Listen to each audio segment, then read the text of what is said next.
네, 안녕하세요. 미국 주식 멘탈 케어하기 멘탈이 전부다입니다. 네, 오늘은 테슬라의 FSD, 완전 자율주행에 대해서 좀 얘기를 해보려고 합니다. 네, 완전 자율주행은 두 가지 측면에서 바라볼 수가 있는데요.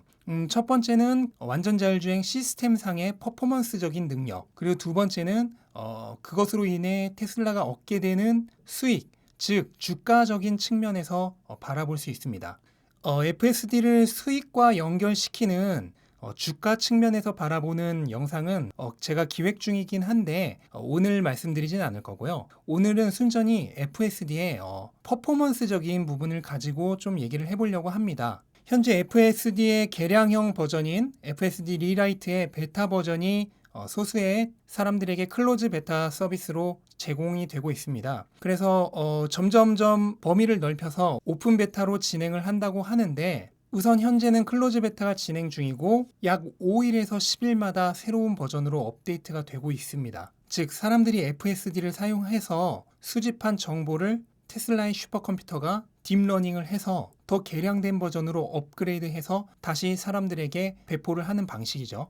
근데 이게 단순히 버전만 올라가는 게 아니고 정말 빠른 속도로 자율주행의 능력이 개선이 되고 있어요. 그게 수많은 베타 테스터들의 유튜브나 트위터, 블로그 등을 통해서 공개가 되고 있거든요. 그래서 뭐 다 볼 필요는 없고 정말 눈에 띄는 점 몇 가지만 오늘 보려고 하는데요. 이것만 보더라도 정말 얼마나 빠르게 베타 테스트의 능력이 업그레이드 되고 있는지 알 수 있습니다.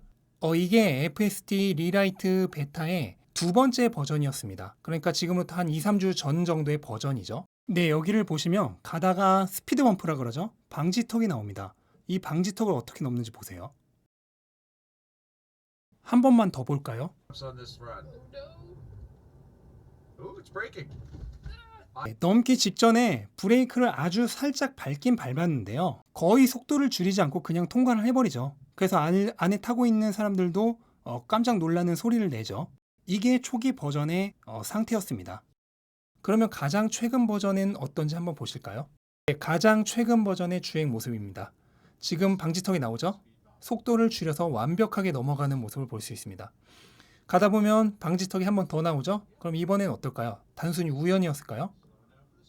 네, 마찬가지로 완벽하게 속도를 줄여서 스무스하게 넘어가는 모습을 볼 수 있습니다.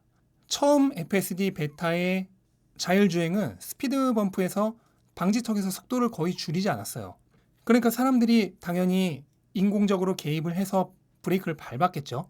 그러면 그 데이터가 테슬라로 가서 테슬라의 슈퍼컴퓨터가 딥러닝을 해서 여기서 사람들은 다 속도를 줄이는구나 라는 걸 인지를 하고 그 다음 업데이트 버전에서는 방지턱이 나오면은 속도를 줄이도록 자동차에게 명령을 내리는 겁니다. 네, 이번에는 베타 가장 최근 버전에서 나온 아주 흥미로운 장면인데요. 여기서 보이시나요? 다시 한번 보도록 하겠습니다. 네, 바로 이 부분인데요. 옆에 트럭이 왼쪽으로 다가오면서 공간이 좁아지니까 차가 왼쪽으로 조금 더 붙어야겠죠. 근데 그러려면은 공간이 좁으니까 사이드 미러를 접는 겁니다. 그러면서 속도를 35마일 정도로 달리던 걸 27마일 정도까지 줄여서 트럭을 앞으로 보내요. 그리고 다시 공간이 생기자마자 사이드 미러를 다시 핍니다. 정말로 이거를 컴퓨터가 하고 있다는 게 믿기지 않을 만큼 너무나도 유연하고 완벽한 대처입니다. 아마 이렇게 영상으로 보지 않았으면 절대 믿지 못했을 거예요. 자, 그리고 이번에는 조금 흥미로운 얘기인데요. 테슬라의 FSD는 자체적으로 학습하는 능력은 없죠. 수집한 데이터를 테슬라의 슈퍼컴퓨터에 보내서 테슬라의 슈퍼컴퓨터가 학습을 한 후 다시 사용자에게 배포하는 방식입니다. 근데 일각에서는 지금 테슬라가 각 차량 한 대 한 대도 스스로 셀프 트레이닝을 하는 기능이 있는 거 아니냐라는 그런 약간 음모설, 루머가 돌고 있어요. 분명히 스스로는 학습할 능력이 없는 테슬라지만 같은 길을 여러 번 다니다 보면 점점 그 상황에 맞는 방식으로 능숙하게 운전을 하게 된다는 거예요. 그래서 그런 약간은 근거 없는 음모설을 퍼뜨리는 그런 베타 테스터들이 많이 있습니다. 지금 이것도 그런 얘기를 하는 영상 중에 하나인데요. 우선 영상을 한번 보시죠. 우선 현재는 속도를 좀 빠르게 세팅을 한 겁니다. 한 50마일 정도로. 그랬더니 지금 돌다가 네, 속도도 너무 빠르게 진입하고 잘 못 돌 것 같으니까 그냥 운전자가 브레이크를 밟고 운전대를 돌려서 개입을 해가지고 턴을 하는 모습입니다. 그러니까 한마디로 180도 턴이 실패를 한 거예요. 그리고 또 엄청 대단한 모습이 하나 나오는데 보시다 보면은 네, 여기에 장애물이 도로상에 떨어져 있죠. 그런데 이 장애물을 보시다시피 완벽하게 인식을 하고 있습니다. 이거를 인식을 하고 정확하게 피해서 운전을 하는 것을 볼 수가 있어요. 정말 대단하죠? 그리고 이제 속도를 한 30마일 정도로 세팅을 하고 다시 도전을 하는 건데요. 보시면 예, 지금 약간 갈팡질팡하죠. 차선도 지금 180도 돌아야 되는데 왼쪽에 딱 붙어서 운전을 하고 그러니까 지금 제대로 돌기가 어렵죠. 그래서 결국 운전자가 이것도 개입을 합니다. 그러니까 이것도 실패해요. 단 도로 장애물은 완벽하게 파악을 해서 피합니다. 그리고 이거는 세 번째 시도인데요. 보시면 네, 좀 차선 갈팡질팡하죠. 지금 거의 차선을 걸쳐서 가고 있어요. 대신 180도 턴은 이번에 드디어 성공을 합니다. 조금 힘겹게 돌긴 하지만 어쨌든 성공을 해요. 네, 그 후로 4차례 더 시도를 했고 전부 성공을 했어요. 그리고 이게 마지막 8번째 시도인데요. 보시면 약간 놀라운 일이 있습니다.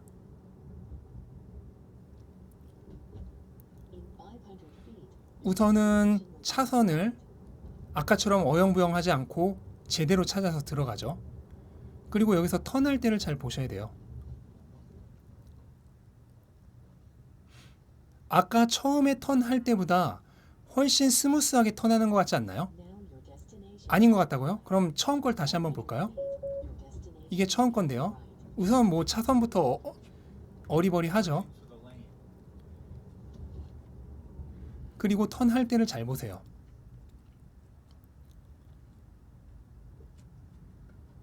훨씬 힘겹게 도는 것 같지 않으세요? 그럼 두 개를 한번 나란히 비교를 해보겠습니다. 네, 뭐 비교가 안 되게 오른쪽이 훨씬 깔끔하죠. 그리고 여기 돌 때를 잘 보셔야 되는데 네, 지금 여기 속도를 봐보세요. 오른쪽이 훨씬 일정한 속도로 편안하게 잘 돕니다. 그래서 이 사람도 주장을 하는 게 뭐냐? 이게 지금 스스로 학습을 하고 있는 거 아니냐? 매 주행마다 조금씩 주행이 매끄러워졌다라고 얘기를 하고 있는 겁니다. 물론 이건 이제 루머에 불과하고요. 오피셜 의견은 테슬라의 차량이 수집한 정보를 테슬라의 슈퍼컴퓨터가 학습을 해서 그거를 다시 업그레이드 시켜서 배포를 하는 방식이 맞습니다. 그런데 내년이면 현재 테슬라가 사용하고 있는 슈퍼컴퓨터보다 훨씬 더 업그레이드된 버전인 도조라는 슈퍼컴퓨터를 사용한 딥러닝을 통해 FSD를 개선할 것이라고 발표를 했어요. 그래서 그 버전 1이 앞으로 한 1년 정도 후에 나올 거라고 일론 머스크가 트위트를 했습니다. 이 도조라는 슈퍼컴퓨터는 현재 민간 업체 최고로 빠른 슈퍼컴퓨터인 후지의 후가크보다 2배 이상 더 빠른 최강의 슈퍼컴퓨터예요. 이걸 통해서 딥러닝을 해서 FSD를 더 비교도 안 될 차원으로 끌어올린다는 거죠.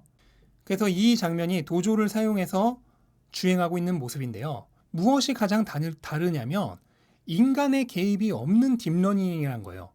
그러니까 컴퓨터가 스스로 딥러닝을 통해서 여러 가지 상황을 학습을 한다는 거죠. 이런 것도 이런 표지판을 보고 이게 스탑 표지판이니까 여기서 멈춰야 된다는 거를 스스로 학습을 하는 거예요. 이게 무슨 차이가 있냐면 사람이 모든 상황 그리고 모든 각종 표지판 그리고 각종 모든 차량과 뭐 동물, 사람들의 그런 것들을 일일이 전부 다 컴퓨터에 프로그래밍을 해서 할 수는 없는 거예요.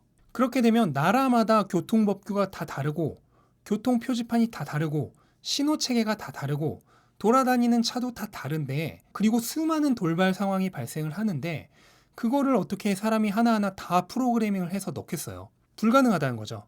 그런데 이 도조라는 슈퍼컴퓨터는 엄청난 연산 능력을 통해서 인간의 개입 없이 스스로 그 모든 상황을 다 파악할 수 있는 수준까지 자가 학습이 가능하다는 겁니다. 그래서 저런 표지판도 미국과 캐나다가 모양이 다르다 하더라도 스스로 학습을 통해서 어느 나라에서건 서야 할 곳에서는 쓸 수 있게 된다는 거죠. 바둑에 전혀 흥미가 없으신 분이라고 하더라도 알파고와 이세돌의 얘기는 다 아실 겁니다.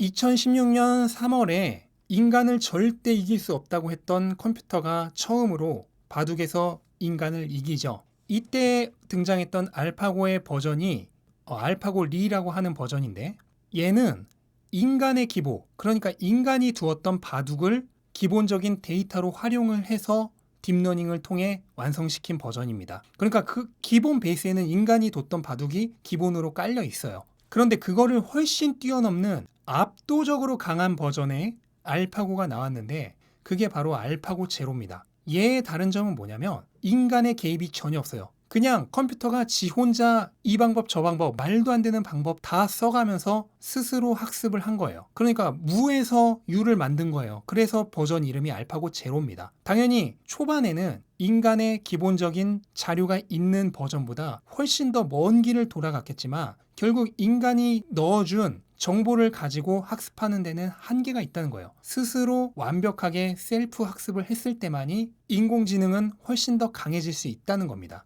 이거는 자율주행에도 당연히 마찬가지로 완벽하게 적용이 될 거예요. 사람이 어떻게 수많은 나라의 수많은 다른 법규, 교통 문화를 일일이 프로그래밍해서 넣을 수 있으며, 어떻게 수많은 돌발 상황을 다 프로그래밍해서 넣을 수 있겠어요?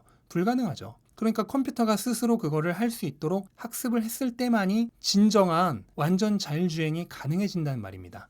그래서 이런 완전한 자가 학습이 가능하게 하는 엄청난 계산력이 필요하겠죠? 그걸 가진 슈퍼컴퓨터가 바로 이 테슬라의 도조라는 슈퍼컴퓨터고, 참고로 이 도조라는 말은 일본어고 우리말로 하면은 그 무술 도장 같은 거 할 때 그 도장을 얘기하는 겁니다. 아마도 셀프 학습을 통해서 엄청나게 강해지겠다, 그런 의미를 담았다고 보는데, 하여간 이 도조를 활용한 FSD의 진정한, 정말로 FSD라고 부를 수 있는, 완전 자율주행이라고 부를 수 있는 버전이 앞으로 1년 정도 후에 출시가 될 것이다. 그럼 당연히 이때를 기해서 어떤 일이 일어날까요? 이번에 8,000달러에서 1만 달러로 올린 FSD 옵션의 가격도 더욱 상향될 거고, 그리고 일론 머스크가 트위터에서 한번 얘기한 적이 있었던 FSD의 구독형 버전, 으로의 전환도 아마도 이 도조 버전 1의 출시에 맞춰서 나올 것으로 강하게 추측이 가능하죠. 그러면 테슬라의 현금 흐름은 훨씬 더 좋아질 테고, 그리고 그걸 떠나서 테슬라가 진짜 날아가기 위해 반드시 필요한 로보택시 사업, 이거를 이제 정말로 할 수 있게 되는 초석이 되는 겁니다. 그래서 저는 이 도조 버전의 FSD가 나오면 진짜로 로보택시가 그때는 꿈이 아니게 되고 실제로 사업을 시작하는 얘기가 나올 것으로 예상이 돼요. 그리고 이 로보택시 사업으로 인해서 테슬라의 주가는 로보택시 전과 후로 나뉠 겁니다. 그 정도로 로보택시 사업으로 인한 테슬라의 수익성이 완전히 차원이 다르게 달라져요. 그래서 그 FSD 그리고 로보택시로 인한 테슬라의 수익적인 측면, 즉 주가와 관련된 얘기는 다음에 제가 따로 영상을 만들어서 올리도록 하겠습니다. 그러니까 기대해 주시기 바랍니다. 네, 오늘 영상은 여기까지를 하고요. 긴 영상 시청해 주셔서 감사드립니다. 영상 도움이 되셨다면 구독과 좋아요 부탁드리고 이만 마치겠습니다. 감사합니다.